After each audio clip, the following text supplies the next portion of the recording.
پھر اب ہم بات اگر کریں، اور یہ بھی ہماری زندگی کا حصہ کہ جو جمعۃ الوداع کا دن ہے اسے 1979 میں یوم القدس کے نام سے منایا گیا۔ 1979 میں امام خمینی نے کہا تھا یوم القدس کہ عالم اسلام کا اس اہم ترین مسئلے پر توجہ کرنے کا دن ہے۔ And just imagine for a while 79 21 میں ملائیں 24 تو بنتے ہیں 45 سال ہم یوم القدس منا رہے ہیں، اور منا رہے ہیں اس کے حوالے سے جو کام کرنے، جیسے اب اسلام آباد میں 2024 کی جب اسلام آباد میں قومی یکجہتی کونسل کی کوششوں کے تحت آزادی پاکستان اور یوم القدس سیمینار کا اہتمام کیا گیا، جس میں دانشور، مذہبی شخصیات اور میڈیا سے وابستہ افراد نے بھی شرکت کی۔ بیت المقدس جیسے کل بھی ذکر ہو رہا تھا، کئی ہزار سال پرانا شہر جو مشرق و مغرب کو ملاتا ہے، مسلمانوں کا قبلہ اول، اور مسجد الصخرہ سے قبلۃ الصخرہ میں حضرت ابراہیم نے اپنے بیٹے حضرت ابراہیم علیہ السلام کے ساتھ آئے تھے، اور یہیں سے آپ صلی اللہ علیہ وسلم آپ معراج پر گئے۔ اس سال رمضان کے آخری جمعے کو یوم القدس کو طوفان آزادی کا نام دیا گیا ہے۔ یا یہ بات بھی آپ کو بتا دیں، اور جو بار بار ہمیں بتانی چاہیے، شاید وہ ہمارا ایک ستون بھی ہے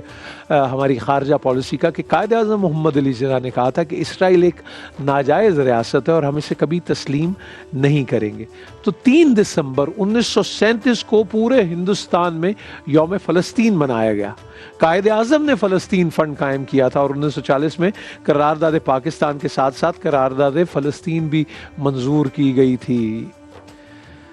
اللہ اکبر کبیرہ، ذرا غور کیجئے۔ قائد اعظم نے کہا تھا اسرائیل امت کے قلب میں ایک گھسایا گیا خنجر ہے، اور یہ الفاظ پاکستان کی مستقل پالیسی جو ہے آپ کی فورن فلسطین کے حوالے سے اس کا ایک حصہ بن گئی۔ یا یہ بات بھی ایک دلچسپی کی حامل ہے جو میرے لیے بالکل نئی تھی، کہ 22، 23 اور 24 مارچ کو لاہور میں آل انڈیا مسلم لیگ کا جلسہ ہوا،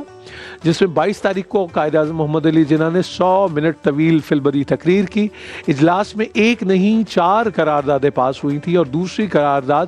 فلسطین سے متعلق تھی۔ یہ تقریر کتاب کی شکل میں ممبئی سے شائع ہوئی، بعد میں اس تقریر کو نصاب سے خارج کر دیا گیا، جس کے بغیر قرارداد کو سمجھنا بہت مشکل ہے۔ اور یہ فیکٹ جو ہے یہ 23 مارچ میں حامد میر صاحب نے آدھا سچ کے نام سے اپنی تحریر میں اس فیکٹ کو سامنے لے کر آئے۔ سو یہ ہے جی دن، حرمتوں کا دن، اور وہ جو سردار ہے سارے دنوں کا، اور پھر وہ دن جو سال میں ایک مرتبہ آئے گا آپ کو اگلے رمضان تک، یا قسمت یا نصیب، ہم میں سے کون ہوگا کون نہیں ہوگا، اسی پہ مالک کا شکر ادا نہیں کیا جا سکتا کہ اس نے اس دن کو نصیب کیا۔ اللہ تعالیٰ ہم پہ اپنا کرم فضل فرمائے۔ آج میں نے کل بھی جیسے آپ سے پرسوں شاید 23ویں تاخیرات پہ کہا تھا، تو مجھے آج ایک اور طرز ذہن میں آ رہی تھی جو تیسرا کلمہ کے حوالے سے، اور شاید آپ کے بھی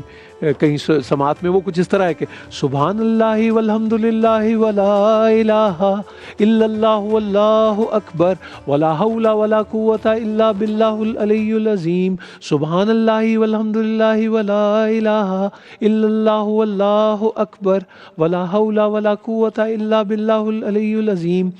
یہ میں نے آپ کو اس لیے سنایا کہ اب آپ یاد کیجئے، ہم نے اسی طرح لوگوں کو کم گفتگو دن میں کرتے دیکھا اور کوئی نہ کوئی ذکر ہی کرتے دیکھا، یا جن کو ذکر نہیں کرتے دیکھا ان کو خاموش دیکھا، وہ اندر ہی کوئی بات کرتے رہتے، اپنا کام بھی کرتے رہتے اور ساتھ ذکر اذکار کا یہ سلسلہ بھی جاری رہتا ہے۔ تو آپ کو وہ لوگ اور وہ کردار اور وہ شخصیات ماضی اور حال میں یقیناً نظر آ جائیں گے، اور آپ پہچان بھی لیں گے۔ اور میں آپ کے لیے ایک دعا بھی کرتا ہوں کہ اللہ کرے آپ کسی ایسی شخصیت سے ملے جن کو شب قدر مل جاتی ہے، اور ان کو جو ملتی ہے نا، ان کے چہرے کی سیلیبریشن دیکھنے والی ہوتی ہے، وہ جس کو کہتے ہیں نا پھولے نہیں سماتے، چہرہ گلو کر رہا ہوتا ہے، گلٹر کر رہا ہوتا ہے۔ اور جو تلاش میں ہوتے ہیں، جو تھوڑے سے ان کو لگتا ہے کہ شاید مجھے پکا یقین ہو چلا ہے کہ یہ شب تھی یا نہیں، وہ جس طرح مغموم اور اس کیفیت میں ہوتے ہیں، مجھے لگتا ہے ان کو بھی شب قدر ہی مل جاتی ہے، کیونکہ یہ جو تلاش ہے، یہ جس خوبصورتی سے اس کو تلاش کہا گیا، یہ کمال ہے۔ اور میں ایک گزارش آپ سے اور بھی کروں گا کہ اس سے پہلے ہمارے مہمان آئیں، میری گزارش یہ ہے کہ آپ اپنی عبادات اور اذکار کی سپیڈ کو آہستہ کر کے دیکھیں۔